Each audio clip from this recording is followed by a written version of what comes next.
दुनिया के लिए है। लोगों को ये तय करना चाहिए। मेरे मन में आया कि शिवराज अकेला तू लगा रहा है पेड़, तू से अब हम की यात्रा कर, अकेला तू नहीं, हम मिलके पेड़ लगाएं। और इसलिए आज आपको कष्ट दिया है। हम मिलके पेड़ लगाएं, हम मिलकर ऊर्जा का संरक्षण करें, हम ग्रीन एनर्जी का उपयोग करें, हम सिंगल यूज प्लास्टिक से बचें और हम कम से कम बेटी और बहन का सम्मान करें, आदर करके उनको भी बढ़ने का मौका दें ताकि धरती माता सुखी हो सके। यही मेरा निवेदन है। हर कार्यकर्ता को अपने काम के साथ इस सामाजिक काम में जुटना चाहिए। तो बताइए, मेरे चारों प्रस्ताव से आप सब सहमत हैं? तो एक बार दोनों हाथ ऊपर उठाएं, दोनों मुट्ठी बांधें और भारत माता और धरती मैया की जय का उद्घोष करें। बोलिए भारत माता की जय, भारत माता की जय, धरती मैया की जय और नर्मदा मैया की जय, क्योंकि नदियां भी हमारे लिए माता हैं। प्रकृति की भी हमने पूजा की है।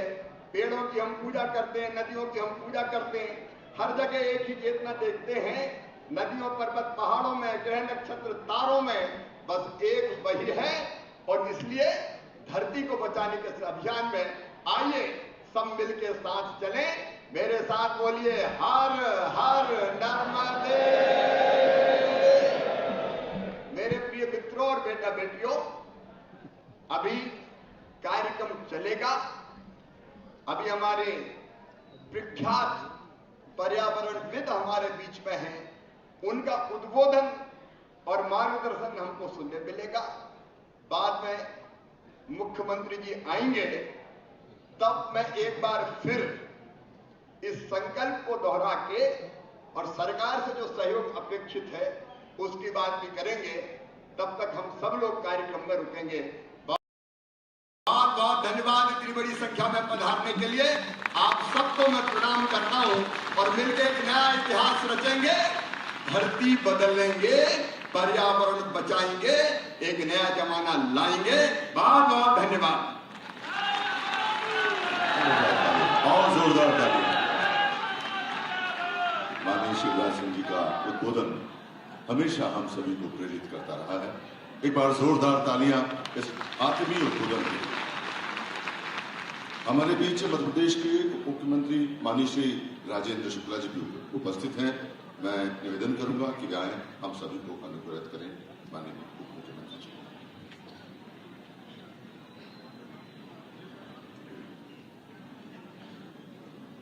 आज के पर्यावरण सम्मेलन में अभी जिनको हम सब सुन रहे थे, जिन्होंने एक अलग जगाने का काम किया है, पूर्व मुख्यमंत्री और हमारे प्रदेश के बहुत ही लोकप्रिय नेता आदरणीय शिवराज सिंह चौहान जी, मध्य प्रदेश शासन के हमारे मंत्री जो है आदरणीय गोविंद सिंह राजपूत जी, आदरणीय राव उदय प्रताप सिंह जी, मशहूर पर्यावरणविद जो उत्तराखंड से चल के यहाँ पर आए हैं,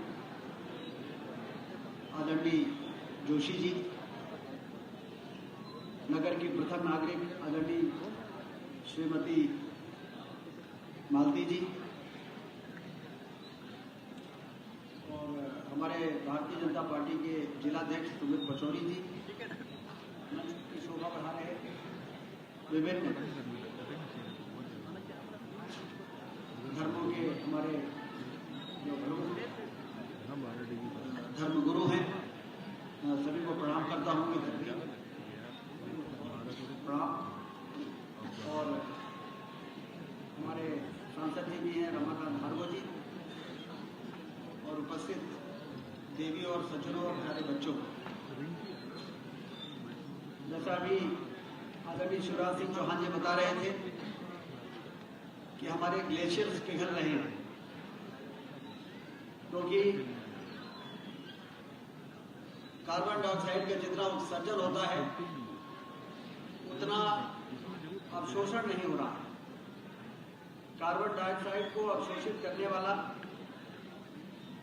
यदि कोई काम करता है अवशोषित करने का, तो सब वृक्ष है, हमारे पेड़ हैं। ये हमें जीवन देते हैं, प्राणवायु देते हैं और मानव जाति के नुकसान के लिए जो गैसें हैं, जो हानिकारक गैस हैं, उसको अवशोषित करते हैं। और इसलिए वृक्षारोपण को जन आंदोलन बनाने के लिए उन्होंने खुद ही बीड़ा उठाया और लगातार 3 वर्षों से मुख्यमंत्री के पद पर रहते हुए कोई भी कार्यक्रम की शुरुआत करने के पहले वो स्मार्ट सिटी के पार्क में जाते थे और पेड़ लगा के फिर अपने आगे के कार्यक्रमों में जाते थे। उनको मालूम था कि मैं पेड़ लगाऊंगा, एक पेड़ एक दिन में लगाऊंगा तो इस समस्या का समाधान अकेले मेरे दम पर नहीं हो सकता, लेकिन प्रदेश के मुखिया के नाते यदि एक पेड़ मैं लगाऊंगा तो उसका संदेश पूरे समाज में जाएगा और जब समाज के लोग पेड़ लगाना शुरू करेंगे तो हमारे प्रदेश की जनसंख्या 8.5 करोड़ है, हमारे देश की जनसंख्या 140 करोड़ है। यदि एक एक पेड़ सब लगाने का संकल्प ले लेंगे तो एक दिन में कितने पेड़ लग जाएंगे मध्य प्रदेश में? 8 करोड़ पेड़ एक दिन में मध्य प्रदेश में लग जाएंगे यदि हर आदमी प्रतिदिन एक पेड़ लगाने का संकल्प करे। और यदि सब न करें और आधे लोग करें तो 4 करोड़ लग जाएंगे, उसके आधे करेंगे तो 2 करोड़ पेड़ लग जाएंगे, उसके भी आधे यदि करेंगे तो 1 करोड़ पेड़ लग जाएंगे प्रतिदिन। ये जन आंदोलन बनाने की आवश्यकता है और इसके लिए आदरणीय शिवराज सिंह चौहान जी का जितना अभिनंदन करें वो कम है कि उन्होंने इस क्षेत्र की दिशा में एक मजबूत से लोगों को प्रेरित करने का काम किया है। और दूसरी ओर उन्होंने बताया कि रिन्यूएबल एनर्जी की ओर जाना पड़ेगा। मुझे बहुत गर्व है कि जब दुनिया ने ये पारित किया प्रस्ताव कि सोलर प्लांट लगाने जाने चाहिए, विंड पावर लगाना चाहिए, तो सबसे पहला मजबूत कदम हिंदुस्तान के अंदर मध्य प्रदेश ने उठाया और हमारे रीवा में 750 मेगावाट का सोलर प्लांट लगाने का हम लोगों ने इतिहास बनाया। और उसके बाद से लगातार पूरे देश में सोलर प्लांट लग रहे हैं। इसके लिए आदरणीय शिवराज सिंह चौहान जी ने जो उस समय मुख्यमंत्री के नाते भूमिका निभाई, कई अड़चनें थी और मैंने जब उनके सामने ये प्रस्ताव रखा कि इस प्रकार से एक बहुत बड़ा संयंत्र हमारे रीवा में लग सकता है, तो उन्होंने फटाफट सारे मंजूरियां करके और उस मार्ग को प्रशस्त किया। इसलिए एक और पेड़ लगाने की प्रेरणा, दूसरी ओर सोलर प्लांट लगाने का अभियान की शुरुआत, ये दोनों काम में मध्य प्रदेश ने भूमिका निभाई है।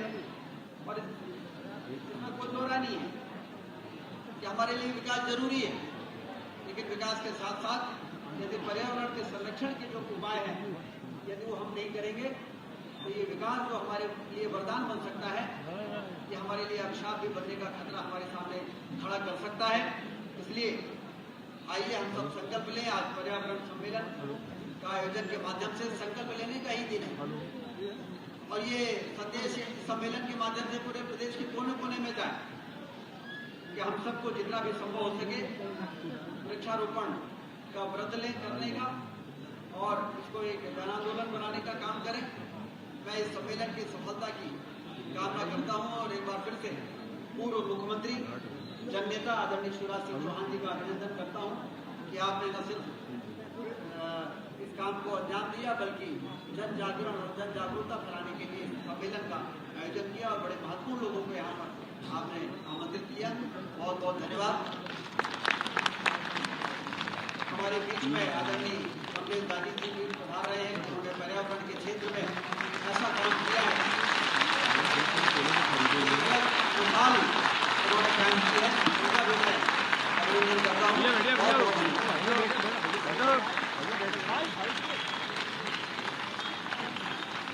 जोरदार तालियां और जोरदार तालियों से अभिनंदन करें हम जिनका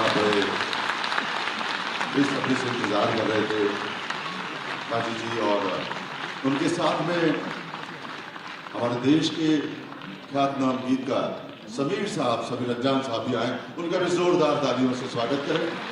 और मैं माननीय मुख्यमंत्री जी हजेला साहब से निवेदन करूंगा माननीय दादी जी का और साथ में समीर साहब का सम्मान करें।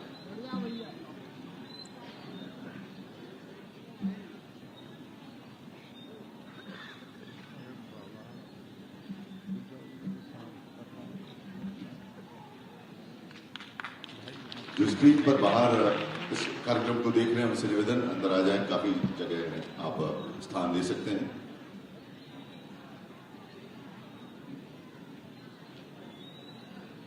उद्बोधन की बेला को आगे बढ़ाते हुए हमारे बीच हर्ष की बात है कि पद्म भूषण माननीय अनिल प्रकाश जोशी जी भी यहाँ पर उपस्थित हैं, जो कि प्रख्यात सामाजिक कार्यकर्ता, वनस्पति शास्त्री और हरित कार्यकर्ता हैं।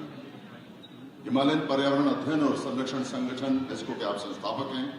हेस्को के तत्वावधान में जोशी जी ने स्थानीय संसाधनों का दोहन करते हुए कृषि क्षेत्र के लिए नए पर्यावरण अनुकूल तकनीकों का भी बहुत इस्तेमाल किया है। 2003 में वीक मैगजीन द्वारा मैन ऑफ द ईयर आपको चुना गया। जमनालाल बजाज पुरस्कार से आप सम्मानित हैं, अशोक फेलोशिप से, और 2006 में भारतीय समाज में योगदान के लिए पद्मश्री से सम्मानित किया गया। 2020 में उत्तराखंड में पर्यावरण संरक्षण के लिए पद्म विभूषण से आपको सम्मानित किया गया। जोरदार तालियों से मैं उद्बोधन के लिए आमंत्रित करता हूं पद्म भूषण अनिल प्रकाश जोशी।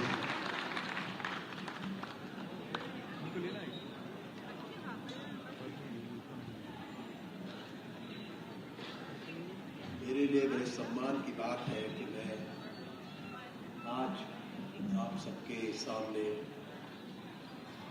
एक छोटे से उद्बोधन के लिए मुझे निमंत्रण मिला। मैं करीब 4 दशकों से एक ही बात पर हमेशा से केंद्रित रहा और मेरे मन में हमेशा एक सवाल भी ये उठता रहा कि जिन्होंने देश को नीतियां देनी है वो प्रकृति और पर्यावरण के प्रति कितने समर्पित है और संवेदनशील है। ये सवाल मेरे मन में हमेशा से।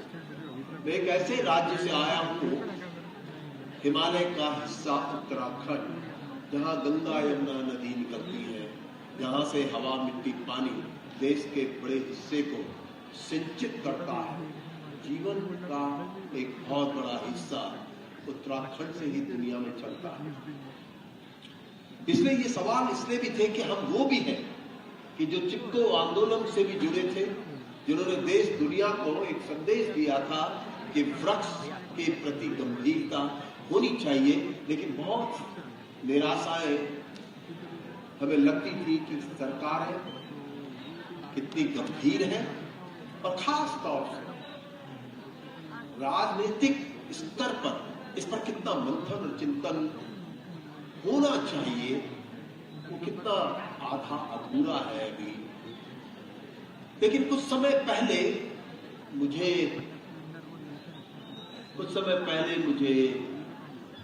शिवराज चौहान जी से, पूर्व मुख्यमंत्री जी से मिलने का जो अवसर मिला और मैंने उनके अंदर हृदय में जो प्रकृति और पर्यावरण के प्रति जो गंभीरता देखी, मेरा भ्रम टूट गया कि क्या कोई राजनीतिक बुद्धि इतना गंभीर प्रकृति और पर्यावरण के प्रति हो सकता है। ये कहीं उन्होंने एक लॉ जगाई है उस वर्ग के बीच में जिनसे कि कहीं हम खास तौर से पारिस्थितिकी तंत्र के संभालने में जिनकी बड़ी भूमिका हो सकती है, उन्होंने एक उदाहरण दिया है। मैं तो मन में सोचता हूं, शिवराज सिंह चौहान जी, मैं पूर्व मुख्यमंत्री जैसा शब्द का प्रयोग नहीं करता, पूर्व तो पूर्व होता है, आप पदों से ऊपर हो जाते हैं। प्रकृति के जो लोग होते हैं वो अलग होते हैं और वो किसी पद के प्रति नहीं होते हैं। मैं आपसे कहता हूं, आपको तो मोक्ष प्राप्त हो चुका, आपको उसकी जरूरत ही नहीं कि आपने प्रकृति के ऋण को उतार दिया। मैं यहाँ पे तमाम धर्म गुरु बैठे हैं, क्या वे नहीं स्वीकारेंगे कि सबसे बड़ा धर्म अगर कुछ है तो प्रकृति है, उसी में निहित है सब धर्म। कौन सा धर्म है जहां सांस नहीं ली जाती, पानी नहीं पिया जाता या भोजन नहीं किया जाता है क्या किसी धर्म में? नहीं। जैसे अंततः प्रकृति है, सतयुग कलयुग और जितने भी त्रेता द्वापर आए उससे पहले क्या था? प्रकृति हमेशा से है, विद्यमान है। और सत्य तो ये है जो अभी कुछ समय पहले हम वृक्षारोपण में थे, प्रकृति प्रेमी शिवराज सिंह चौहान जी बार बार एक बात कह रहे थे कि वृक्ष लगाएं। अभी उन्होंने कहा जन्मदिन के लिए लगाएं। आपके घर में किसी भी तरह का कोई पर्व हो, कैसा भी अवसर हो, आप वृक्ष लगाएं। सवाल ये पैदा होता है कि वो ऐसा क्यों कह रहे हैं। वो इसलिए हो रहा है कि उनको समझ है, उनको ये समझ है कि ये पृथ्वी को और प्रकृति को नहीं बचाना है, जो आपको अपनी अपनी जान बचानी है। वो तो रास्ता ढूंढ रहे हैं आपकी जान बचाने के लिए। और मैं बार बार कहता हूं, आप कौन है प्रकृति को जो बचाएंगे? आपको पता है 25 करोड़ साल पहले और 6.5 करोड़ साल पहले एक बार सारी दुनिया खत्म हो चुकी थी। 90% जीवन खत्म हो गए थे। वो प्रकृति थी तब भी, और अब हम प्रकृति को नष्ट कर रहे हैं। उस समय तो प्रकृति ने रास्ते निकाले थे आपको जीवन देने के लिए। आपको पता है कि जब ये पृथ्वी बनी, आप ये मान के चलिए कि जब पृथ्वी का जन्म हुआ और तब तक अगर 465 करोड़ साल को हम 46 साल मान लें, मतलब 100 मिलियन सालों को एक दिन मान ले, तो पृथ्वी मात्र 46 वर्ष की है। और इस पृथ्वी माँ ने इस 46 वर्ष में अगर ये आप मंथन कर रहे हैं कि मनुष्य का जन्म कब हुआ, तो आपको आश्चर्य होगा कि आप 3 से 4 घंटे पहले आए हैं। प्रकृति ने इतना लेबर पेन लिया है इस माँ ने कि आपको पैदा करने के लिए इसको 465 करोड़ साल लगे। और आपने जो 3 से 4 घंटे पहले पैदा होके आए, आपने आधे घंटे के अंदर ही दुनिया को बर्बाद करना शुरू कर दिया। अगर ये आंकड़ा निकाल लें कि भाई 100 मिलियन बराबर 1 साल, आपने आधे घंटे में दुनिया को बर्बाद करना शुरू कर दिया। क्या आपको लगता है कि आपको प्रकृति कभी क्षमा करेगी? और हम कौन सी सभ्यता में जी रहे हैं? सवाल ये पैदा होता है। आप समझ लीजिए कि आप प्रकृति को कुछ नहीं बचा सकते। अगर आपको करना है तो अपने लिए करना है, अपनी जान बचाने के लिए करना है। जैसे उप मुख्यमंत्री जी ने कहा, शिवराज जी ने कहा, ये आप कहीं आने वाली पीढ़ी के लिए फिक्स डिपॉजिट बनाते, मकान बना रहे हैं। आप क्या नहीं कर रहे हैं अपने आने वाली पीढ़ी के लिए, अपने बच्चों के लिए सब कुछ करते हैं। पर क्या कितने वृक्ष आपने छोड़े, किन नदियों को आपने जिंदा छोड़ा। आपकी नदियां खत्म हो गई, आपके वन खत्म हो गए, और सब कुछ समाप्ति की ओर जब चलने लगा, और जब आप अगर सबसे महत्वपूर्ण ये भी मान लीजिए, चलिए कि अगर आपको लगता है कि आपके बीच में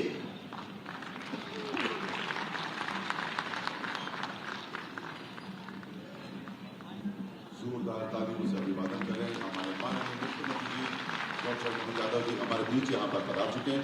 जोरदार तालियों से अभिवादन करें, स्वागत करें। साथ ही मैं निवेदन करूंगा अजला साहब से, शिवराज सिंह की वे माननीय मुख्यमंत्री जी का आज की इस बेला में श्रीफल, शॉल और तुलसी की माला से अभिनंदन करें, स्वागत करें।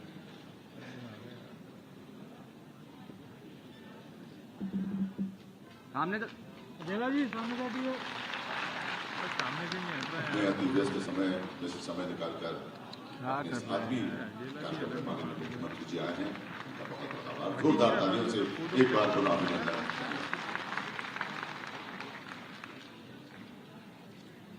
पर्यावरण को लेकर बड़ा आत्मीय उद्बोधन हमारे सामने जोशी साहब दे रहे हैं। जोशी साहब, पुनः निवेदन आप पालन करें। मैं आप सबसे एक ही बात का अनुरोध कर रहा हूं कि अगर हमें कहीं पे आज दुनिया की सबसे बड़ी चुनौती को समझना चाहिए, तो वो एक ही है कि प्रकृति अब पृथ्वी हमारा साथ छोड़ रही है।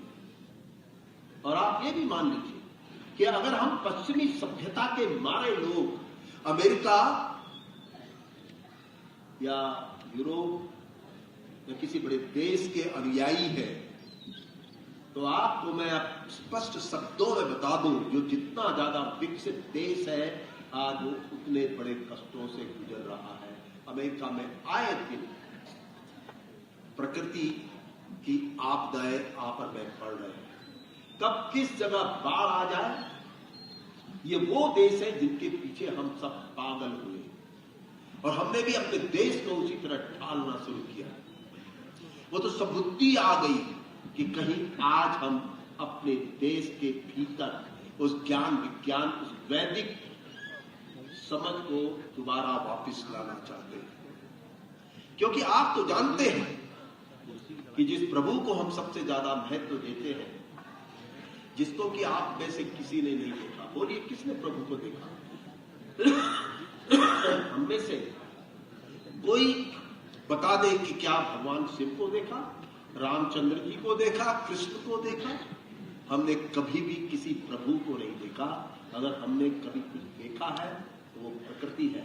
हर पल सांस लेते हैं, हम पानी पीते हैं, पृथ्वी का नमन करते हैं और ये साक्षात प्रभु है।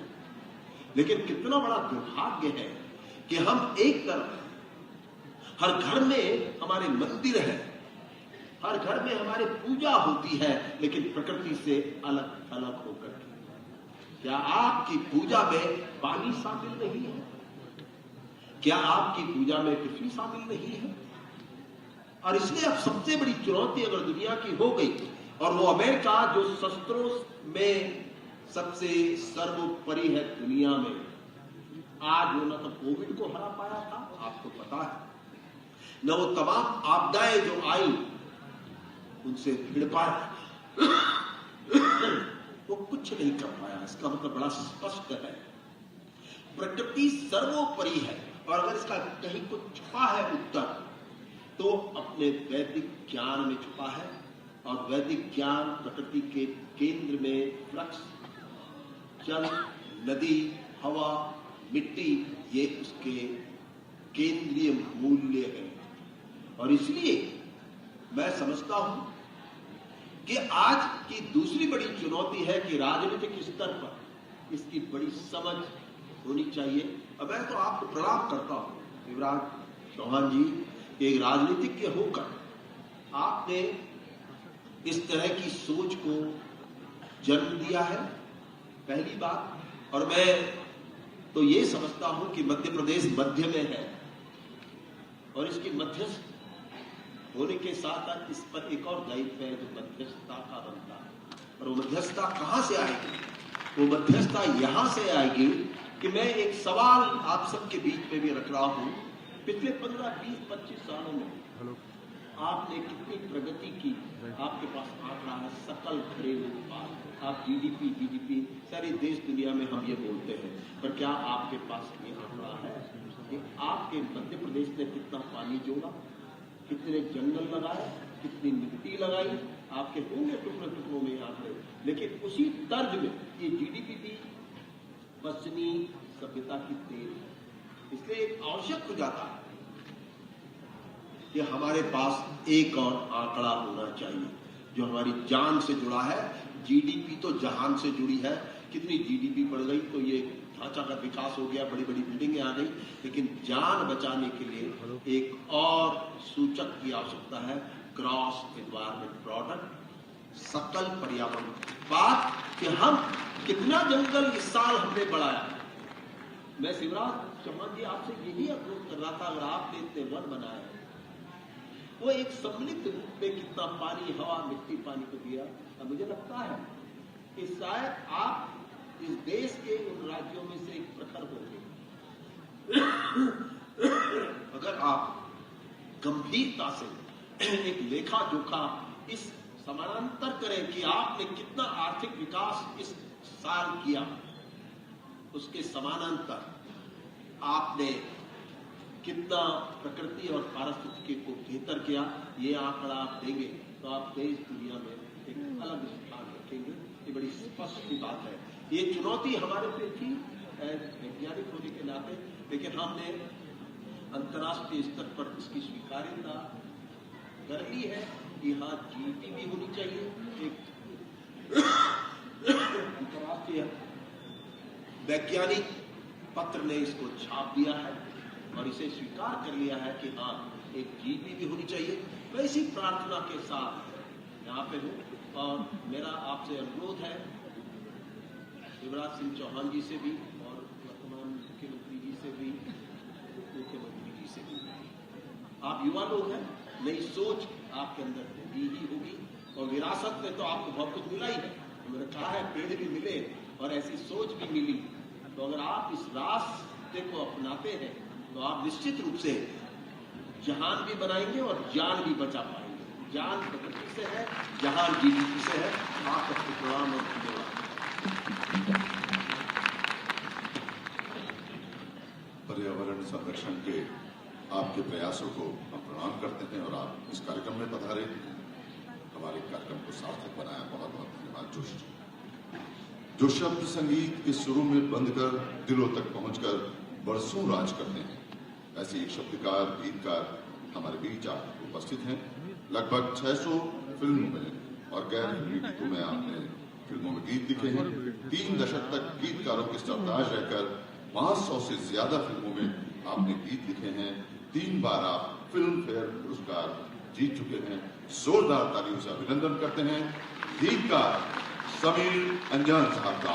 आए और हम सभी को अनुरोध करेंगे समीर जी।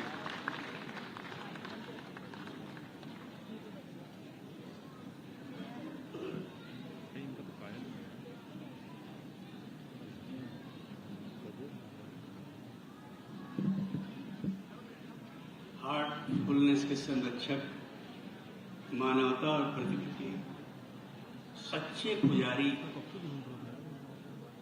हमारे श्रद्धेय पूज्यवर गुरुदेव दाजी जी के चरणों में शत नमन करते हुए मंच पे वैदासीन जितने भी धर्मगुरु हैं, पूर्व मुख्यमंत्री, मुख्यमंत्री साहब, मुख्यमंत्री, आप तमाम लोगों के मैं प्रणाम करता हूं और आपने मुझे इस अवसर दिया, इस मंच पे पर्यावरण सम्मेलन में बोलने का जो अवसर दिया, उसके लिए मैं हृदय से आपका आभार प्रकट करता हूं। बहुत कम ऐसा होता है कि ऐसे आयोजनों में किसी फिल्म के गीतकार को बुलाया जाए। इसके लिए मैं दादी का बहुत बहुत हृदय से धन्यवाद देता हूं। हमने गीतों के माध्यम से बहुत बार अपनी बात कहने की कोशिश की है, मगर मुझसे पहले जो गुरुदेव बोल रहे थे उन्होंने बहुत कुछ बताया, आपको बहुत कुछ समझाया। ये हमारा सौभाग्य है कि पहली बार मैंने अपने जीवन में किसी मुख्यमंत्री, उप मुख्यमंत्री को और हमारे पूर्व मुख्यमंत्री को ऐसे सम्मेलन में, हमारे पूर्व मुख्यमंत्री ने तो ये शुरुआत कर दी थी जब मुझे ये खबर मिली कि शिवराज चौहान जी जो हैं वो वृक्षारोपण का कार्यक्रम करते हैं और हर दिन एक वृक्ष लगाते हैं, तो मुझे इतनी खुशी हुई कि ये कुछ ऐसे लोग हैं जो इस विषय पे अपना ध्यान आकर्षित कर रहे हैं। पहली बार जीवन में मेरी अभी 3 या 4 दिन पहले दादी से मुलाकात हुई। इनके बारे में मैंने बहुत कुछ सुना था और जब मैं इनसे पहली बार मिला और जिस तरह से मुझे इन्होंने हृदय से लगाया, मैं 2 दिन के बाद जाने वाला था कान्हा से, हैदराबाद से, मगर इन्होंने मुझे कहा नहीं तुम मेरे साथ चलो। मैंने मुंबई का सारा कार्यक्रम कैंसिल किया और इनके साथ जुड़ गया और मैं 3 दिन से इनको जी रहा हूं। इनका जब साथ मिला तो मुझे वो एक पाकिस्तानी गाने की एक लाइन बहुत याद आई कि जिंदगी से यही गिला है मुझे, तू बहुत देर से मिला है मुझे। आज मैं 10 साल पहले, 20 साल पहले इनसे मिल चुका होता तो आज फिल्मों में कितने गाने मैं पर्यावरण पे, वृक्षों पे लिख देता, मैं आपको बता नहीं सकता। मगर मैंने कसम खाई है कि अब फिल्म के अलावा जो कुछ भी लिखूंगा केवल पर्यावरण पे लिखूंगा, प्रकृति पे लिखूंगा और इसे बचाने की कोशिश करूंगा। हमारे भारतवर्ष की जनता ने हमारा बहुत साथ दिया है। मेरा नाम जब Guinness book of world record में गया तो मुझसे पूछा उन लोगों ने कि आपने दुनिया में सबसे ज्यादा कहानियां लिखने का कीर्तिमान हासिल किया और उस सम्मान ने मुझे बहुत प्रोत्साहन दिया। जब भी कोई सम्मान मिलता है, ऐसा मंच मिलता है, तो और बेहतर काम करने का एक उत्साह दिल में पैदा होता है। मगर वो सारे सम्मान, फिल्म फेयर, मुझे मध्य प्रदेश सरकार ने 2 बार सम्मानित किया है किशोर कुमार सम्मान से। शायद उस कार्यक्रम में शिवराज जी आने वाले थे मगर ये आ नहीं पाए और इनसे मेरी मुलाकात उस वक्त नहीं हुई। मुझे दुष्यंत कुमार सम्मान से भी सम्मानित किया गया है। अक्सर लोग मुझे बोलते हैं कि सर हम आपके गानों से तो बहुत वाकिफ हैं, आशिकी, साजन, दीवाना, राजा हिंदुस्तानी, कुछ कुछ होता है, जस्ट बहुत बड़ी लिस्ट है, वो फहरिस्त बताने लगूंगा तो आपको कई घंटे लग जाएंगे। मगर आपका नाम हम लोग बहुत कम जानते हैं।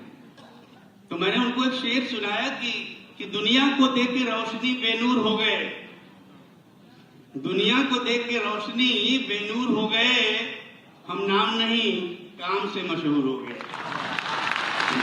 आप हमारा नाम न जाने, हमारा साहिब का नाम आप जाने न जाने, मगर चलो एक बार फिर से अजनबी बन जाएं, आप जरूर जानते होंगे। तो हम नाम से नहीं, हम काम से जाने जाने की कोशिश करते रहे हैं। और मैं आपसे वादा करता हूं और परम श्रद्धेय गुरुदेव से मैं वादा करता हूं कि पहली शर्त तो मैंने ये रखी है कि मैं जिंदगी में जो कमाऊंगा उसका 10% जो है हार्टफुलनेस के नाम होगा। और जैसा गुरुदेव ने कहा कि ये मानवता की रक्षा के लिए हम वृक्ष लगा रहे हैं, हम अपनी सुरक्षा कर रहे हैं। ये बिल्कुल मत सोचिएगा कि आप प्रकृति की सुरक्षा के लिए कुछ कर रहे हैं। और इतना बड़ी जनसभा यहाँ बैठी हुई है और आज 140 करोड़ लोग अगर ये कसम खा लें कि मुझे रोज एक वृक्ष लगाना है, तो आप कैलकुलेशन भूल जाएंगे कि हिंदुस्तान में कितने वृक्ष लग जाएंगे 1 साल के अंदर। और अगर इन तमाम बातों को जानने के बाद भी अगर आप ऐसा नहीं करते, तो ये आप निश्चित समझ लीजिए कि आपका विनाश निश्चित है। दुनिया का कोई डॉक्टर, दुनिया की कोई दवा आपको नहीं बता सकती, क्योंकि आप अपने मौत का सामान इकट्ठा करेंगे अगर रोज एक वृक्ष नहीं लगाएंगे। कसम खाइए कि अब हर दिन एक वृक्ष लगाना है। और अगर आपको ये मुमकिन नहीं है तो ऐसी जो संस्थाएं हैं उनमें अपना योगदान दीजिए, क्योंकि उनकी जिंदगी जो है वो सिर्फ यही है। आज गुरुदेव दादी का केवल एक ही सपना है कि मैं हिंदुस्तान में इतने आश्रम बना दूं, इतने हार्टफुलनेस बना दूं कि जिधर से हिंदुस्तान के लोग जाएं उनको कहीं न कहीं हार्टफुलनेस दिखना चाहिए। इसके लिए मैं सरकार से भी अनुरोध करूंगा, क्योंकि ये किसी उनके या किसी हार्टफुलनेस के भविष्य को बनाने की बात नहीं है, ये देश को बचाने की मुहिम है। इसमें आप तमाम लोगों का योगदान होना चाहिए। और हम तो अपने लेवल पे बिल्कुल कोशिश कर रहे हैं, मगर जब सरकारें ऐसी चीज से जुड़ जाती हैं तो वो मुहिम बहुत जल्दी बहुत दूर तक पहुंच जाती है और बहुत विलंब हो चुका है। अभी बहुत जरूरी है इस पे तुरंत कदम लेने के लिए। इसमें अगर विलंब हुआ तो फिर समझिए हम अपने विनाश को आमंत्रण दे रहे हैं। और अगर जीना है तो वृक्ष लगाना जरूरी है। गुरुदेव के लिए मुझे याद नहीं था कि जब मैंने ये गाना लिखा था तो सचमुच इनकी कोई तस्वीर मेरे दिमाग में रही होगी या मेरे जहन में कहीं न कहीं इनका एक तसव्वुर रहा होगा जब मैंने वो गाना लिखा। और आज आपको मेरे साथ, ये मैं आपको हौसला देने के लिए बोल रहा हूँ। बहुत मशहूर गाना है, मैं अगर 2 लाइन बोलूंगा आपको पूरा गाना याद आ जाएगा। हिंदुस्तान के बच्चे बच्चे ने सुना है और आपको हौसला देने के लिए ही ये गाना मैंने लिखा था। और वो गाना था, आसमां को धरती पे लाने वाला चाहिए, झुकती है दुनिया झुकाने वाला चाहिए। तो अगर आप कसम ले लें, आवाम जिस चीज का फैसला कर ले उसको दुनिया की कोई ताकत नहीं रोक सकती। आपको केवल फैसला करना है। हम आपके साथ हैं, हमारा पूरा सहयोग आपके साथ है। मैं फिर से, बहुत कम वक्त है, बहुत विलंब हो चुका है, मैं आपका हृदय से आभार प्रकट करता हूं। शिवराज जी आपका, मोहन जी मैं आपका, और इन तमाम धर्म गुरुओं का हृदय से आभार प्रकट करता हूं और आप तमाम बहनों और भाइयों को मैं धन्यवाद देता हूं। धन्यवाद। जय हिंद, जय भारत।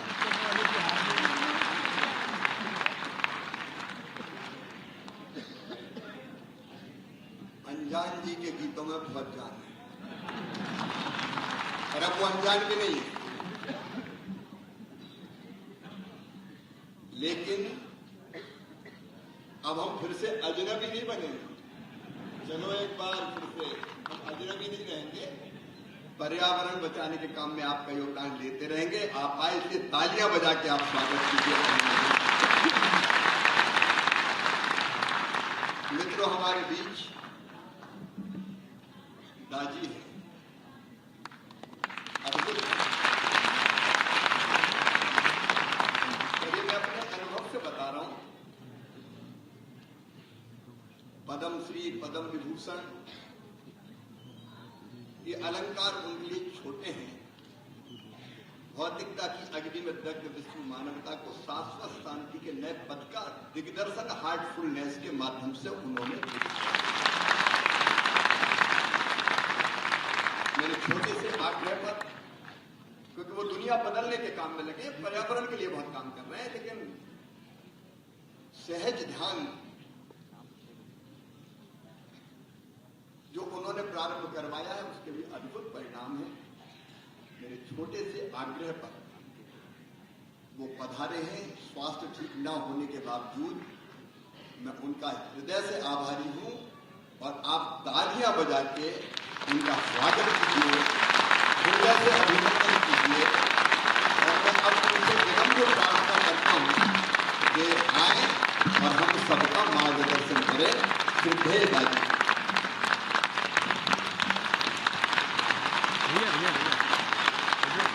पुस्तक का विमोचन है उनकी, एक नजर जाना उत्साह में आपको मिला, लेकिन आपके पहले आपकी पुस्तक का विमोचन है, तो वो विमोचन अवश्य करवाएं।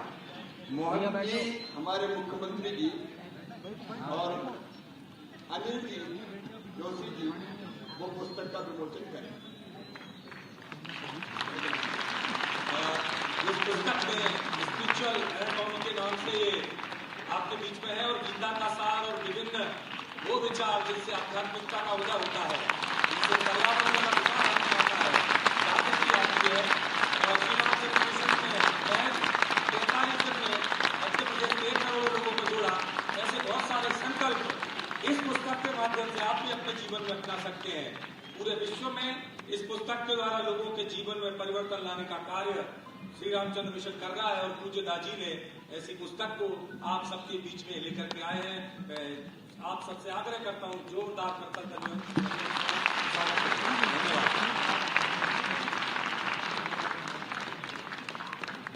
जोरदार तालियों से अभिवादन करें। आशीर्वाद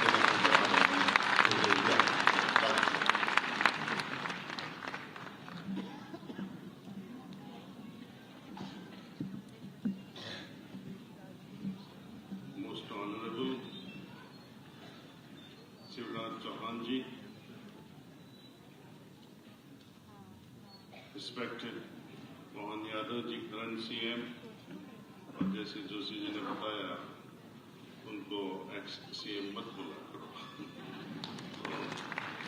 क्योंकि वो पद से कुछ ऊपर है। जोशी जी ने बताया कि गवर्नमेंट लोग, पॉलिटिशियन लोग इसमें थोड़ा इंटरेस्ट ले तो काम जल्दी हो जाए, लेकिन ये कई सालों से, बचपन से ही शिवराज जी का इंटरेस्ट रहा है। पौधे लगाए, सब जगह लगाए, और जब ऐसी चाहत वाले दो जुगारी लोग मिल जाते हैं, हमारे साथ मेरी उनकी मुलाकात हो गई, तो हमें तो क्या चाहिए, जो दो नशा मजा करते हैं इनमें ही नशा मिलता है। तो हमारी दोस्ती हो गई, परिचय हो गया। तो उन्होंने, जैसे हम टेस्ट ड्राइव के लिए कार चलाते हैं ना, तो एक बड़ी पहाड़ी दे दी, शिवगढ़, जो करीबन 2000 से एकड़ से ज्यादा है। और हमने सिर्फ 3 महीने में उसकी सूरत बदल दी। वहां पे शुरू किया पहला काम जल का, पानी कैसे बचाए वहां पे, और पहाड़ियों में पानी बचाना बहुत आसान हो जाता है। बहुत पानी के तालाब बना दिए सिर्फ 3 महीने के अंदर, और इसकी वजह से इस मौसम में अगल बगल के जितने भी गांव हैं वहां पानी भरपूर हो गया, जो अभी 3 दिन फसल ले रहे हैं, तो उनकी इकोनॉमिकल इम्पैक्ट भी बहुत जबरदस्त रहा। Anyway, my first footsteps into making forests has been in Madhya Pradesh. ये इनकी चाह के है, चाहत से है, प्रभु की कृपा है, यहाँ की जनता का भी बहुत सपोर्ट रहा है।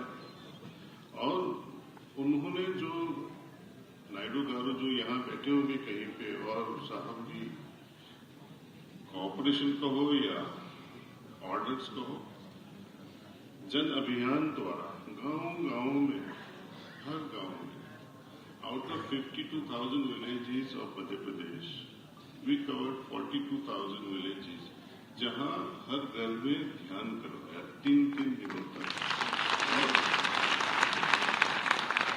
अब मैं जब इंदौर से भोपाल आ रहा था, हर गांव के लोग खड़े होकर गाड़ियां रोकते हैं, साहब ध्यान करवाइए, हर गांव में कितना टाइम लगता है इंदौर से भोपाल आने के बाद में, हर विलेज स्टॉप किया, फोटो लेंगे, ध्यान करना है। उनको बोलिएगा कि अपना जो जन अभियान, तो जो अभियान चलाया था, it's a multi layer approach in the society, जिसकी वजह से जो खाना आके जो जन अभियान के लोग कुछ नया सीखते हैं कि खेती उत्पादन डबल कैसे करें, कार्बन क्रेडिट किसानों को कैसे मिले, जिसकी वजह से उनकी इनकम बढ़ जाए, नए नुस्खे। ध्यान तो है ही है, ध्यान रिमेन्स द फाउंडेशन। योगः कर्मसु कौशलम, योग करो, ध्यान करो, उसकी वजह से सब कुछ आसान हो जाता है। क्या करना है और खास करके क्या नहीं करना है, उसकी सूझबूझ जल्दी आ जाती है। ध्यान करने से सुबह पता चल जाता है क्या आज क्या नहीं करना है, क्योंकि अपनी जो चेतना है उसमें सेंसिटिविटी बहुत बढ़ जाती है। कौन सा पौधा लगाना है, कौन सा नहीं लगाना है, हमें सिखाया गया था बचपन से कि तुलसी के पत्ते संध्या काल के बाद मत तोड़ा करो। ये भी साइंटिफिक है, कई लोगों को पता है, कई लोगों को पता नहीं है। उसमें सब फाइटोकेमिकल्स होते हैं जो लेवो रोटेटरी एंड डेक्स्ट्रो रोटेटरी होते हैं, जो दिन में जो उसके मोलिक्यूल्स है वो रात को बदल जाते हैं, जो टॉक्सिसिटी पैदा करते हैं। इसकी वजह से नहीं खाते। जैसे हम मूली खाते हैं, आफ्टरनून के बाद मूली खाने से शरीर में, पेट में गैस पैदा होता है, इसलिए बोलते हैं 12 बजे के पहले चोरी करके भी मूली खाना पड़े तो खा लो, कोई मुफ्त में दे दोपहर के बाद मत लो। तो ये भी साइंटिफिक है।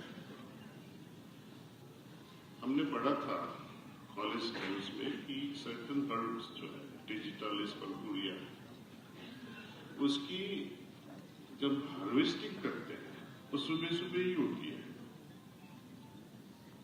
आफ्टरनून या इवनिंग में नहीं होती है, क्योंकि जो डिजॉक्सिन जो है हार्ट के लिए उसका जो केमिकल वो मैक्सिमम होता है सुबह सुबह। तो हमारे ऋषि मुनियों ने भी कहा था इस मुहूर्त में, इसी समय में, इसी मास में ही उसका चवन होना है या उसको बोना है या उसकी फसल करनी है। सब साइंटिफिक है। हम तो सिर्फ इतना ही जानते हैं कि पौधे हमको ऑक्सीजन देते हैं, कार्बन डाइऑक्साइड ले लेते हैं, कार्बन डाइऑक्साइड। आज कितनी सोच होती है कार्बन डाइऑक्साइड कैप्चर करने के लिए, वृक्ष के अलावा और कोई नहीं कर सकता। अभी तो रिसर्च चीज जो हो रही है, केमिकल्स बनाते हैं, लेकिन कितना बनाओगे आप? दूसरा चीज जो है खास इम्पोर्टेंट, आप जब भी बीमार हो, आपने जो भी वृक्ष लगाया हो और उस वृक्ष की जो ट्रंक है, उसका तल है, उसकी जो विड्थ है अपनी कन से छोटी रहे, उस पर बैठ जाओ, उसे प्रार्थना करो कि मुझ में जो खामियां है वो पूरी करो और आपको जो चाहिए वो मेरे शरीर से ले लो। प्रार्थना करके बैठना बहुत जरूरी है। तो आप देखना, आप ट्राई भी करना घर जाके, सब कुछ किसी को हेडेक हो गया, सर दर्द हो गया, आपके घर में शायद जो एक पौधा हो उसके कंधा लगा के देखना क्या होता है। कहा जाता है, मेरे गुरुजी महाराज बोलते थे, जिसको बहुत गुस्सा आता है उसको पीपल के पेड़ के नीचे सो जाए रात को, तो एक हफ्ते के अंदर उनका गुस्सा जो आदत होती है वो चली जाएगी। कई लोग ऐसे होते हैं, tuberculosis, typhoid, simple allergic things, cold and flu, high BP. Japan में इनके लिए पर्यावरण बनाए गए, depending upon a disease. During the term of honourable Shivraj ji, we had a discussion कि ऐसे पर्यावरण बनाए, and we were almost about to get, but then the election started and then the whole project stopped. कि India में first time in Madhya Pradesh, we can create one अलग-अलग pockets कि जहाँ various diseases can be treated. Anxiety is the number one thing today amongst youngsters. Anxiety है, depression है, sleep disorders है।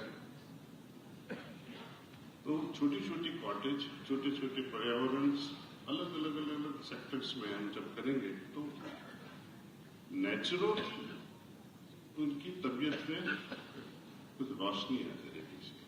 और कुछ भी नहीं होगा फिर भी वहां हम चलेंगे तभी हमारी तंदुरुस्ती बढ़ती रहेगी। भोपाल जैसे शहर में या इंदौर जैसे शहर में आप प्राणायाम करोगे, पता नहीं फायदा होगा कि नुकसान होगा। और दिल्ली में तो प्राणायाम करोगे तो गारंटेड नुकसान होगा। तो स्वच्छ वातावरण, pure air is very necessary. AQI less than 50 you can never imagine in any part of India. जो वेस्टर्नाइज कंट्री के बारे में इतनी क्रिटिसिज्म होती है, हमने अमेरिका में करीबन 30 साल से भी ज्यादा रहा हूं मैंने कभी भी पोल्यूशन की इफेक्ट नहीं देखी। वहां का AQI आप कहीं पे भी चले जाओ लेस देन 50 होगा, कहीं पे भी चले जाओ, शहर के अंदर हो या शहर के बाहर।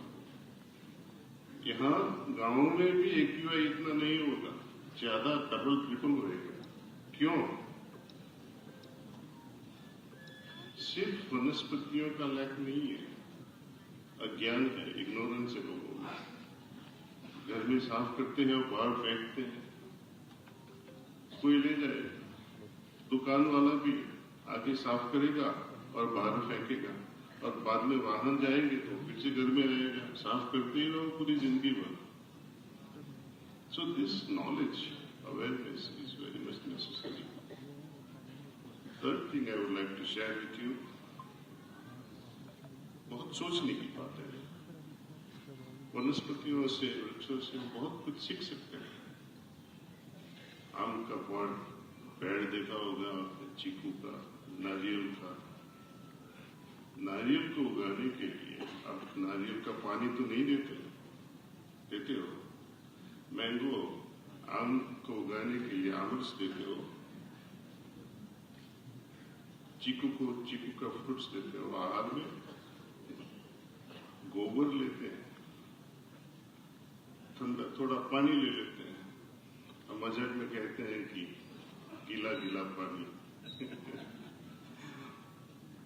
आज मजाक हो रही थी, पानी और गीला, वो तो गीला ही होता और थोड़ी सी सनलाइट, 3 चीज चाहिए। थोड़ा सा गोबर, थोड़ी सी सनलाइट, थोड़ा सा गीला पानी, इतना ही चाहिए वृक्षों को। और जितना देते हैं कितना अच्छा, मैंगोज, कोकोनट वाटर, चीकू, खरबूजा। इंसान सब कुछ बेस्ट लेता है, देता है क्या? सोचो आप, दुनिया की सबसे बेस्ट चीज लेता है और देता कुछ पता ही नहीं क्या देता है, खुद को ही पता नहीं मैं क्या दे रहा हूं। लेकिन आप इसके बारे में जरा बहुत सोचिएगा कि मैं क्या दे सकता हूं। वृक्षों से इतना हम सीख ले रहे हैं तो जिंदगी सुधर जाएगी। दूसरा एक चीज और बताता हूं, जब आम के पेड़ों को हम देखते हैं, अभी काम शुरू होएगा, जितने भी ज्यादा फल हैं तो वो झुक जाते हैं, नम्र हो जाते हैं, झुक जाते हैं। जिस पे कुछ फल नहीं लगता है, लाइक एकेशिया, बबूल जैसा पेड़, वो कभी पेड़ होता ही नहीं है, उसपे कांटे ही कांटे रहते हैं। जो सॉफ्ट होता है, जो भी सॉफ्ट वुड है, चीकू का वुड देखिएगा सॉफ्ट वुड है, मैंगो का देखिएगा सॉफ्ट वुड है, जामुन का देखिएगा सॉफ्ट वुड है। जितने भी हार्डवुड ट्रीज है वो कभी झुकते नहीं और उसमें कुछ अच्छा फल भी नहीं है। कॉरोलरी वाइज वाई में सेइंग, जिनका हृदय नम्र नहीं होता है, पत्थर जैसा हो जाता है, वो दुनिया के लिए बोझ बन जाता है। हमारा हृदय सॉफ्ट होना चाहिए। प्रेसिडेंट मुर्मू के साथ हमारी बात हो रही थी, मैं थोड़ा मेरी विजडम दिखाने की कोशिश करी। मैं बता रहा था कि ये जंगलों में कुछ ऐसा किया जाए कि जिसकी वजह से हम इनको बचाएं। अगल बगल के गांव वाले लोग कुछ जलाने के लिए लकड़ियां काट जाते हैं, कुछ खिलाने के लिए पशुओं को घास काट जाते हैं या ब्रांचेस काट देते हैं। तो उन्होंने मुझे रोका और बताया ये तो सदियों से चला आ रहा है, तभी भी वृक्ष थे, काटे थे, फिर भी वृक्ष थे, लेकिन अब बिजनेस वाले लोगों ने सब जंगलों को खत्म कर दिया। इसके बारे में एक चीज मैं आपका टाइम लेना चाहूंगा सर। सन 1929 में हमारे आदि गुरु, उनको रिक्वेस्ट किया था उनके सत्संगियों ने, मारवा डिस्ट्रिक्ट जो रतलाम के पास है, तो उनके बुलावे पे तो वो आ गए और यहाँ की जो ब्यूटी देखी प्रकृति की, वो देख के उन्होंने अपनी ऑटोबायोग्राफी में लिखा है कि ये मुझे काकभूषण जी के आश्रम की याद दिला रहा है। तो उन्होंने थोड़ा डिस्क्रिप्शन लिखा कि काकभूषण जी का आश्रम कैसा था, जहां Garuda ji upon the request of Shiv, lord Shiva, went to get the knowledge from Kakbhushan ji. Kakbhushan ji का आश्रम अद्भुत था, प्रकृति भरपूर भरी थी। जो भी वहां जाए, साधना तपस्या करे तो उनका उद्धार हो जाता। तो हमारे गुरुदेव ने भी सोचा कि ऐसा आश्रम में बनाओ। 1929 की ये लिखी हुई बातें प्रकृति देख के बहुत खुश हो गए। उस समय में यूनाइटेड स्टेट्स में रहता था। जब इंडिया आया, ये पढ़ने के बाद मैंने देखा चलो मारवा डिस्ट्रिक्ट घूम के आते हैं, कुछ तो होएगा वहां पे। बड़ौदा आया, बड़ौदा से दबाई होके ड्राइव करके मारवा डिस्ट्रिक्ट में। ताज्जुब की बात है, एक भी वृक्ष नहीं था। पानी के बारे में जो उन्होंने चर्चा लिखी है 1929 में, मारवा डिस्ट्रिक्ट पानी फ्लो हो रहा, प्रकृति खत्म हो चुकी थी। तो उस उसको देख के बहुत दुख हुआ कि कैसे हम लोग हैं प्रकृति का नाश कर देते हैं। हम न कुछ बनाए ठीक है, लेकिन नाश मत करो। मुर्मू जी का एक रिक्वेस्ट था कि एक मैसेज दुनिया को पहुंचाओ कि लकड़ी का फर्नीचर जितने भी हो कम कर दो। अभी तो अल्टरनेट मटेरियल बहुत मिल चुके हैं, लकड़ी के फर्नीचर बहुत ही कम कर दो। आप वृक्षारोपण करो या न करो, और मैं तो गवर्नमेंट सबको रिक्वेस्ट भी करता हूँ to copy some other governments who are doing better job than अस।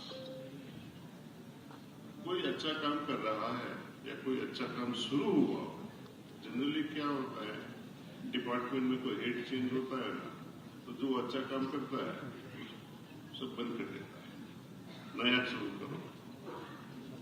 बाद में इसके बाद कोई आएगा, वो पहले वाला बंद करेगा, दूसरा शुरू करेगा, उसका कभी भी कंप्लीशन नहीं होता है। सिंगापुर में every graduate has to have at least 3 or 4 or 5 trees planted, depending upon how many years you have spent at a college. Suppose आपके 2 साल का कोर्स है तो 2 trees तो लगाना ही पड़ेगा before you can get your degree. हम तो स्कूल से ही शुरू करना चाहेंगे कि स्कूल के बच्चों को एक पौधा कंपल्सरी लगाओ ही लगाओ। एक ही लगाना है, फर्स्ट ईयर में एक लगाओ, सेकंड ईयर में एक लगाओ, और देखो अपने जीवन काल में वो कैसे बड़ा हो रहा है। सबके पास, अभी तो बच्चों के पास भी फोन होता है, तो उसका ट्रैक रखो। और जब आपको प्राइमरी स्कूल से निकलना है, हायर सेकेंडरी में जाना है, कॉलेज में जाना है, एडमिशन के लिए वो मैंडेटरी होगा कि ये आपका प्रोजेक्ट दिखाओ मुझे। जब तक कंपल्सरी कुछ नहीं होता है ना, जागरूकता नहीं आती है जब तो कुछ न कुछ हमें कंपल्सन करना पड़ेगा। और दूसरी चीज है जो हमने शिवराज जी से पहले बात की थी, यदि इकोनॉमिकली भी हमें अपने हर गांव में गोचर भूमि तो है ही है, और मध्य प्रदेश में ऐसी फालतू जमीन पड़ी है जितनी इतनी जमीन है यहाँ पे कोई भी राज्य में नहीं है। 1 एकड़ में हम 200 या 300 होते हैं, 300 सैंडलवुड, व्हाइट सैंडलवुड लगाओ, 15 साल में वो मैच्योर होते हैं। आपके पास कैलकुलेटर लगाओ, एक पौधे की कीमत हो जाती है 15 सालों के अंदर मिनिमम 3 लाख। 300 पौधे की कितनी होएगी? और 10 करोड़ 10 एकड़ में लगाओगे, हर गांव में 50 से 100 एकड़ तो होता ही है। और वही इनकम सब गांव वालों में डिस्ट्रीब्यूट कर दो। पंचायत राज से बड़ी मुसीबत हो गई है अपने देश में, भाई भाई में बैर हो गए, दुश्मन हो गए गांव। अभी गांव में हार्मनी लानी है, यूनाइटी लानी है, तो ऐसे प्रोजेक्ट कि वो पौधों को सिक्योर करने के लिए गांव में यूनिटी आए, क्योंकि इनकी इनकम तो करोड़ों में है। तो गांव को मजबूत बनाना है इकोनॉमिकली भी। आप देख लिया ना, 90 crore to 100 crores in 15 years, average village can make. उसके साथ साथ there are many trees. आप गूगल के देखो, अफ्रीकन ब्लैकवुड, गूगल करो, कितनी कीमत है?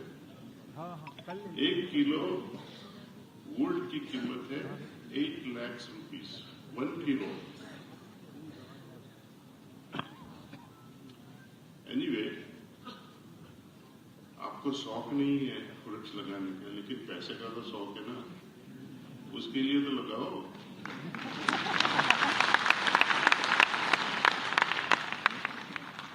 सर, आप सभी को, खास करके हमारे मिनिस्टर सर है जो मोहन जी, हार्टफुलनेस संस्था द्वारा जो भी काम हो सके, सिर्फ मध्य प्रदेश में ही नहीं, पूरे देश में, पूरी दुनिया में हम सब तैयार हैं। जब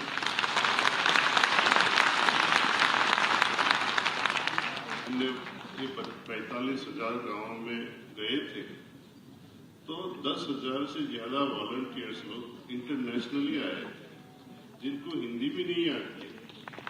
साउथ इंडिया से भी बहुत लोग आए जिनको हिंदी नहीं आती, लेकिन ध्यान में कुछ करना ही नहीं होता, बात ही नहीं होती है ध्यान में।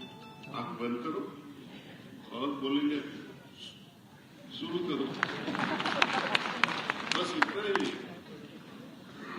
जो भी काम होता है वो ट्रेनर्स कर लेता है और जो सीखना चाहता है उसको अनुभूति होती है।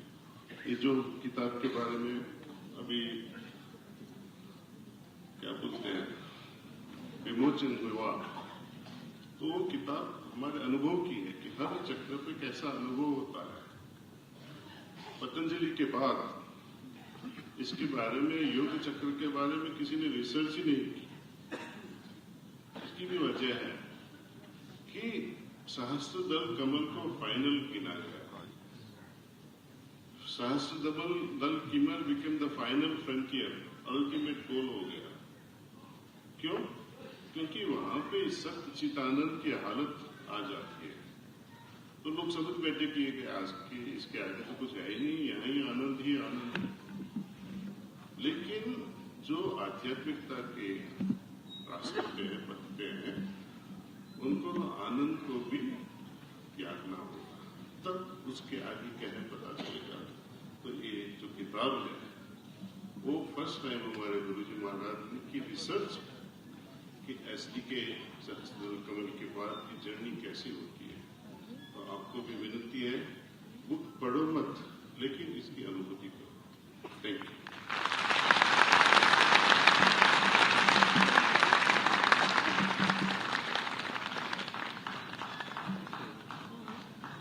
मित्रों, रामचंद्र मिशन हार्टफुलनेस के अलावा सनातन परिवार, हमारी ब्रह्म कुमारी दीदियां, गायत्री परिवार, आर्य समाज, बौद्ध समाज, मां आशापुर दरबार, क्रिश्चियन समाज, बोहरा समाज, पतंजलि परिवार, अनेकों संस्थाएं आज यहाँ इकट्ठा है। मैं सबका हृदय से आभार प्रकट करता हूँ। और मित्रों, अब समय है, हम लोगों ने जो संकल्प लिया है उसको मूर्त रूप देने का रास्ता बनाने का। हमारे बीच मध्य प्रदेश के यशस्वी मुख्यमंत्री श्री मोहन यादव जी यहाँ हैं। वो एक समर्पित कार्यकर्ता हैं, विजनरी लीडर हैं, और मेरा अपना विश्वास है कि वो मध्य प्रदेश को कई गुना ज्यादा उनके नेतृत्व में मध्य प्रदेश प्रगति करेगा, विकास करेगा। क्योंकि मैं मध्य प्रदेश से प्यार करता हूं, मध्य प्रदेश की जनता से प्यार करता हूं। और कोई भी अच्छा कार्यकर्ता हमेशा उसका सोच क्या होना चाहिए, मैंने अच्छा किया केवल ये नहीं, जो मेरे बाद है वो मुझसे बहुत अच्छा करेंगे, ये विश्वास और इसके लिए सहयोग। और मुझे पूरा विश्वास है कि उनके नेतृत्व में मध्य प्रदेश निश्चित तौर पर बहुत तेजी से प्रगति और विकास के पथ पर बढ़ेगा।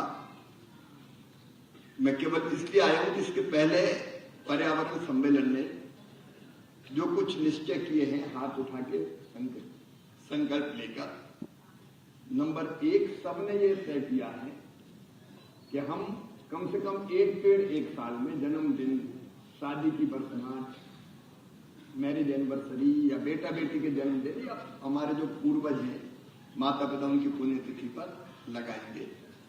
लेकिन सवाल यह आता है कि पेड़ लगाने के लिए जमीन भी चाहिए और पेड़ की सुरक्षा भी चाहिए।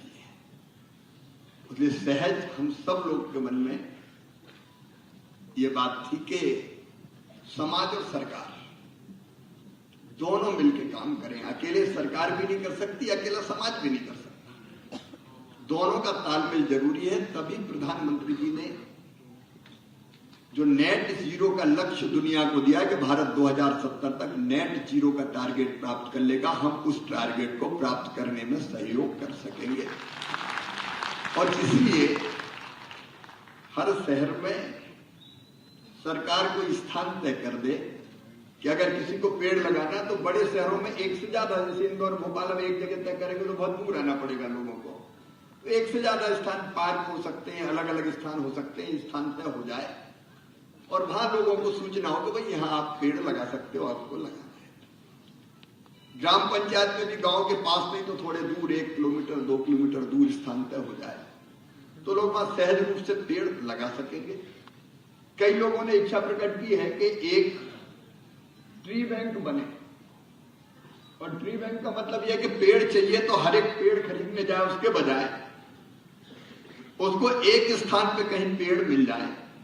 और कई लोगों ने दान देने की इच्छा प्रकट की कि हम 10 पेड़ दे देंगे, हम 20 पेड़ दे देंगे, तो हर शहर में एक ट्री बैंक बन जाए ताकि लोग वहां से पेड़ लेके लगा सके, हर एक खरीदने नहीं जा पाए।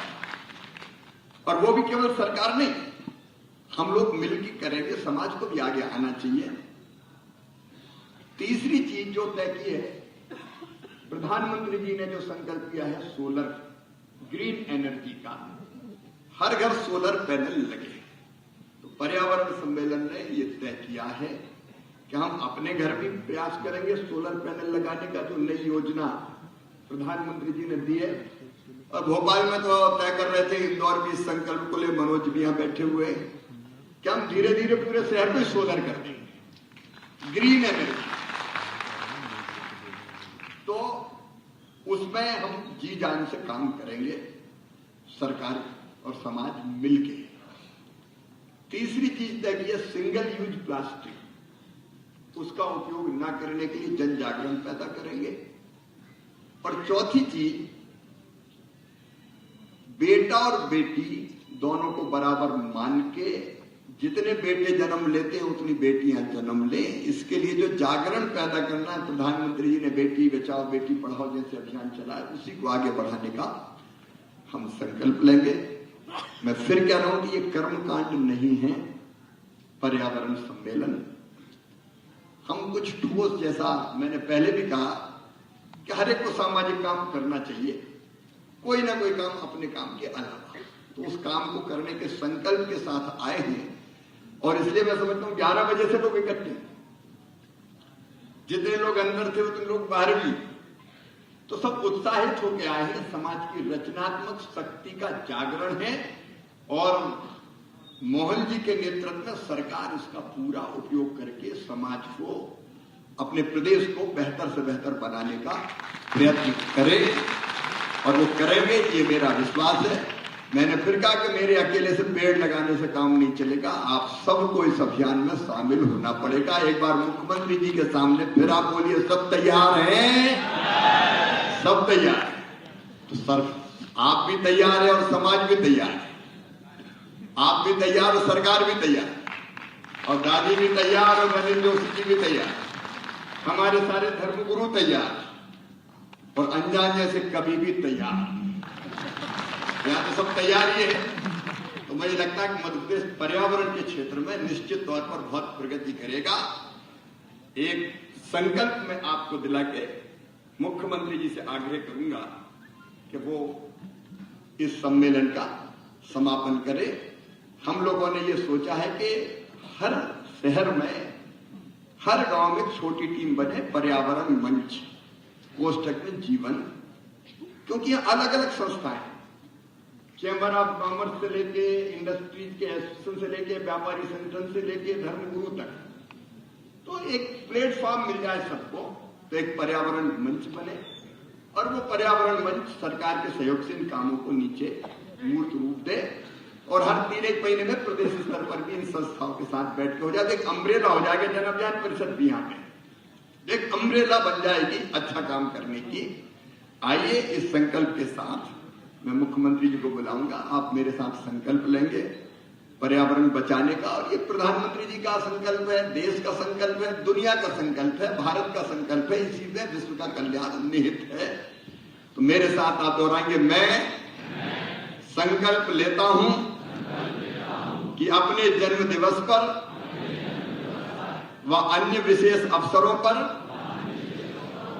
वृक्ष लगाऊंगा व यथासंभव उसकी यह भी संकल्प लेता हूं कि पर्यावरण के संरक्षण के लिए हर संभव प्रयत्न करूंगा ताकि आने वाली पीढ़ियों को यह धरती सुरक्षित मिले।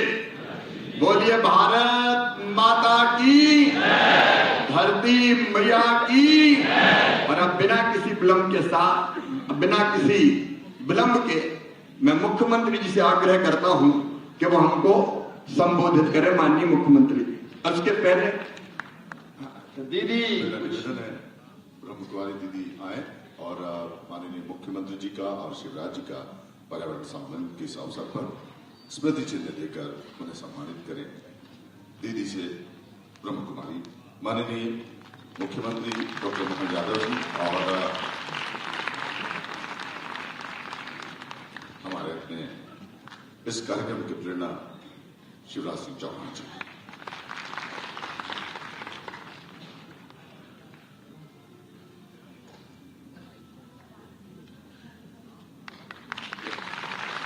जोरदार तालियों से अभिवादन करें।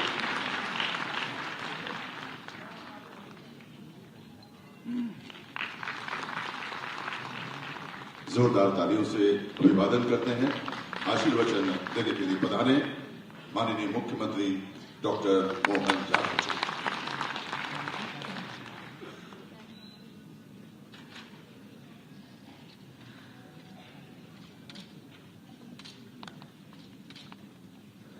पर्यावरण सम्मेलन सच में मन से इस आयोजन के लिए मेरी बहुत बहुत शुभकामना, बधाई माननीय शिवराज सिंह जी भाई साहब, आपको और पूरे मंच को, भरा पूरा मंच, सभी धर्मगुरुगण, इस आयोजन के सूत्रधार हम सबके सुपरिचित और लंबे समय से मैं तो कई मामलों में उनको मेरा आदर्श मानता हूं, माननीय शिवराज सिंह जी चौहान, हमारे पूर्व मुख्यमंत्री। इसी आयोजन में दादी, जिनको पूरा देश तो क्या दुनिया जानती है, आपका भी अभिनंदन है। समादरणीय डॉक्टर अनिल जोशी जी पद्मश्री, आपका भी अभिनंदन है, मैं आपका भी स्वागत करता हूं। सत्येंद्र जी, आपका भी अभिनंदन, सत्येंद्र जी पद्मश्री हैं। और इसी साथ अनजान जी को भी गाने के वो कारण से पूरे फिल्मी संसार में अलग रूप से जानते हैं। उसी अलग की वही कोपल अब हम सब के बीच में आनंद के साथ बैठे हैं, माननीय समीर जी, डॉक्टर हजेला जी, समूचा मंच और आप सब। चूंकि देर बहुत हो गई है, मैं प्रधानमंत्री के कार्यक्रम में आज उन्होंने जम्मू कश्मीर से उच्चतर शिक्षा का पूरा कार्यक्रम और उसमें सहभागिता और कश्मीर को लेकर के हम सब जानते हैं कि पर्यावरण की अगर बात चल रही है तो कश्मीर से श्रेष्ठ कौन सा प्रांत हो सकता है। कश्मीर का जो हम आनंद है परमात्मा की विशेष कृपा है। पर्यावरण के इस कार्यक्रम में आने थोड़ा विलंब हुआ, मैं वहां से आया हूं। परमात्मा जब प्रसन्न होता है तो पर्यावरण के लिए केसर भी अगर हमको मिलती है तो कश्मीर से ही मिलती है, उसके बिना केसर भी नहीं आती। कैसा उनका अपना परमात्मा की लीला है। ब्रह्म कमल खिलता है तो ब्रह्म कमल खिलने के लिए कितनी परीक्षा लेती पृथ्वी माता हमसे, और वनस्पति जिस रूप में आती है तो ऐसा लगता है कि विशेष आनंद आया है, विशेष आशीर्वाद मिला। और हम तो उस संस्कृति के एक तरह से पुजारी है, जिसके कारण से भोजन भी भगवान बिना तुलसी दल के ग्रहण नहीं करते हैं। तुलसा जी की जो महत्ता वो छिपी हुई नहीं है हमारे सबके सामने। और मैं जहां से आता हूँ, बाबा महाकाल की नगरी है, बिना बिलपत्र के भगवान भी प्रसन्न नहीं होते हैं। वन से कितना उनका सुंदर संबंध आता है। हमारे अपने विजय की कामना अगर हो तो विजय के लिए कौन सी पत्ती ढूंढते अपन दशहरे के दिन? बिना विजय भगवान राम को भी समी के पूजा के बिना विजय श्री हासिल नहीं हो। हम तो वन से कितना गहरा संबंध रखते, और जीवन की बात करें तो जी और वन में संधि विच्छेद कर दो तो बिना वन के कैसा जीवन? वन और जीवन, वन और उपवन। अगर वन हटा दे तो कृष्ण कन्हैया कहाँ हमारे लिए जमुना जी का आनंद देंगे? कहाँ कदम का क्या कहावत और क्या दुनिया हमारी है। और कई जन्मों के पुण्य के बाद इसी कारण से तो हमने इस पृथ्वी माता को खास करके भरत भूमि में हमने जन्म लेकर के ये सभी ऋतुओं का आनंद देते हुए जिस प्रकार से परमात्मा ने विशेष आशीर्वाद दिया, इसी कारण से हमारे यहाँ संत की भी श्रेणी बन गई कि ऋषि और मुनि। और ऋषि और मुनि में अगर हमने ऋषि मुनियों को व्यक्तिगत जीवन में देखना हो तो मुनि वो जिनने ब्रह्मचर्य जीवन अपनाया हो, और ऋषि वो जो न्यूनतम संसाधन में अपना जीवन समाज को समर्पित करते हुए सब कुछ जो अपने जीवन में पाए वो सबको देने के लिए रखे। वो जीते जी ऋषि मुनि ढूंढना तो अपने वृक्षों में हम देख सकते हैं, वो हमारा जीवन देते हैं जो सीधे सीधे हमारे को अपने जीवन से। इसी कारण से कोई भी त्योहार बिना हमारे आम के पत्तों के साथ कैसे चल सकता है जब हमने मंगल द्वार की सजावट नहीं करे?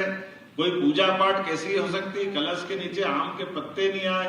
हमारे यहाँ परमात्मा ने कदम कदम पर, एक नहीं दो नहीं, लगातार हर बार परमात्मा ने प्रकृति से जोड़ करके तो हमारी अपनी पूरी सनातन संस्कृति की रचना बनी है, जिसने हमारे लिए ये जीवन में परमात्मा ने एक विशेष कृपा की कि न्यूनतम संसाधन के साथ हमारे जीवन की शैली विकसित करे, जिसको हिंदू जीवन शैली कहते हैं।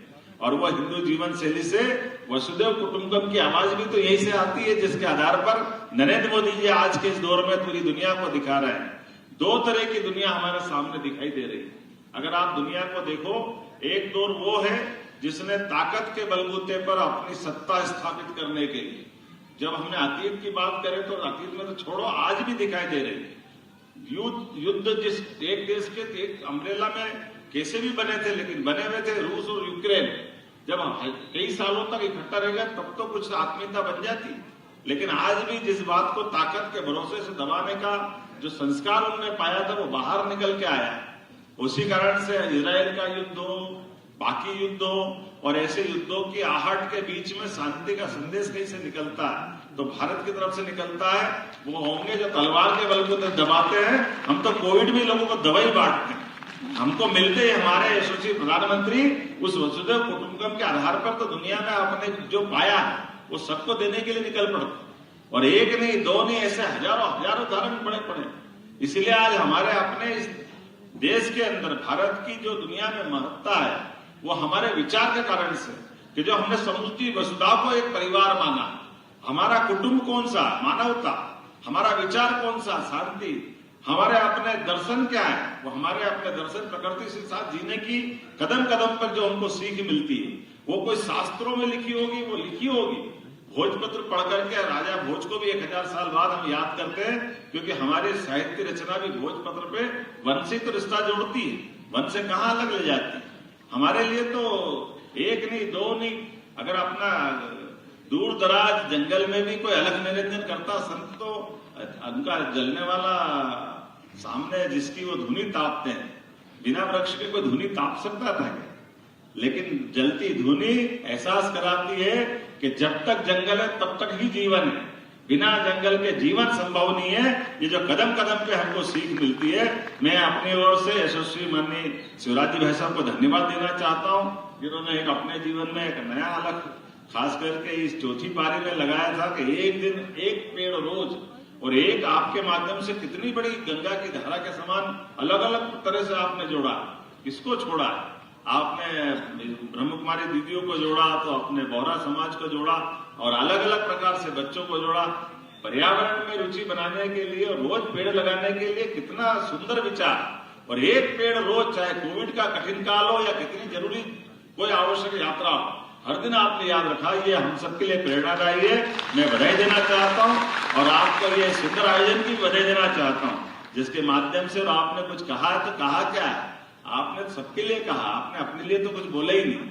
आपने कितनी सुंदर बात कही कि वृक्षों का बैंक होना चाहिए। निश्चित रूप से ये कोशिश करेंगे कि हमारे नर्सरी के माध्यम से यहाँ पर ये खास करके स्थानीय निकाय में कहेंगे कि पहले तो बरसात के समय रखते थे, अब पूरे साल भी रख सकते हैं कि कोई अपने जन्मदिन पर या कोई खास अवसर पर लगाना चाहे तो वृक्ष उनको मिले।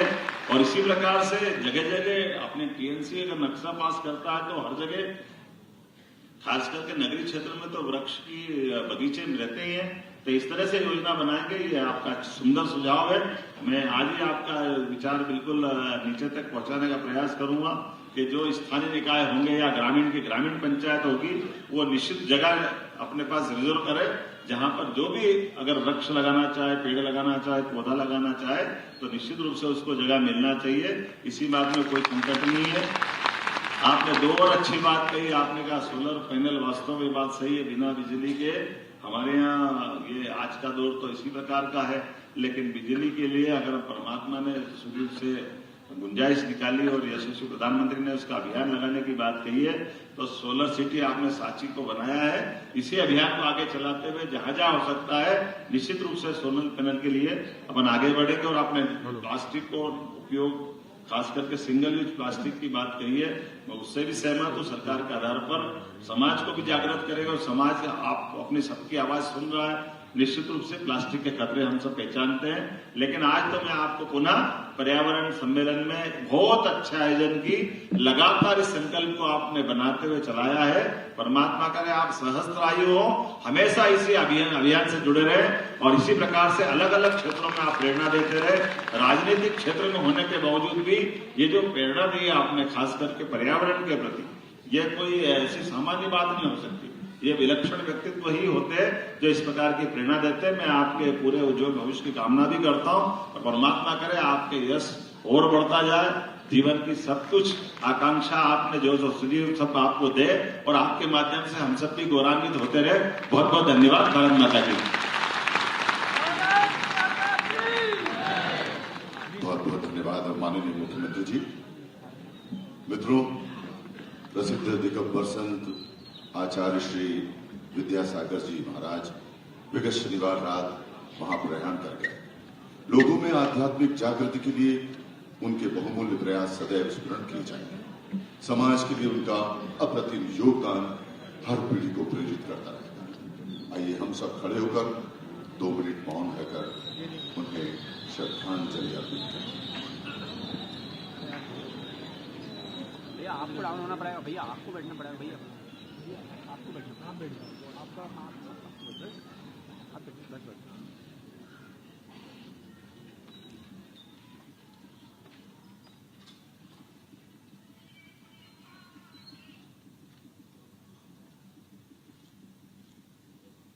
ओम शांति।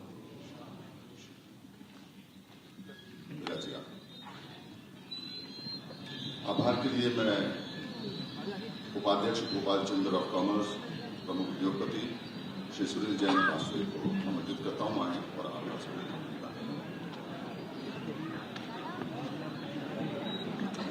नमस्कार। पर्यावरण अति सम्माननीय मुख्यमंत्री श्री मोहन यादव जी, वृक्षारोपण की सूत्रधार प्रणेता पूर्व मुख्यमंत्री श्री शिवराज सिंह जी चौहान एवं इस मंच पर उपस्थित सभी धर्मगुरु, सभी मंत्रीगण, क्योंकि समय काफी हो चुका है, मैं सबका नाम नहीं ले सकता हूँ।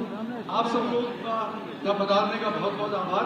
मैं आभारी हूँ श्री सीएम मोहन यादव जी का, जिन्होंने अपने व्यस्त समय में से कुछ पल निकालकर हम पर्यावरण मित्रों को अपने शब्दों से अभिभूत किया है।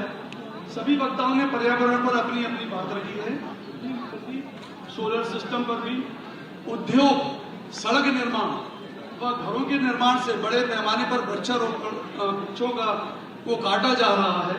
हमको इसे वृक्षारोपण द्वारा ही संतुलित करना है। इस कार्यक्रम को सफल बनाने के लिए भोपाल शहर के पर्यावरण मित्र जिन्होंने इसमें रुचि दिखाई है, सभी सामाजिक संस्थाएं, Bhopal chamber of commerce, Lions club, Rotary club, doctors, association, nursing association, Bhopal dealer association एवं त्रिडई Sagar group college, Sage group college त्रिडई, हम उन सबका पर्यावरण मित्र की जो हमारी टीम है, कोर टीम है, हम सब उनका आभार व्यक्त करते हैं। और मैं अब ज्यादा समय न लेता हुआ हमारी कोर टीम है जिन्होंने यहाँ पिछले एक हफ्ता से आज जो आप प्रोग्राम देख रहे हैं वो हमारी कोर टीम की मेहनत है, एक हफ्ता की, उन सबका भी मैं आभार करता हूँ। और मैं आप सब लोगों से विनती करता हूँ कि कृपया आप लोग भोजन करके ही जाएं। बहुत बहुत धन्यवाद। Thank you very much.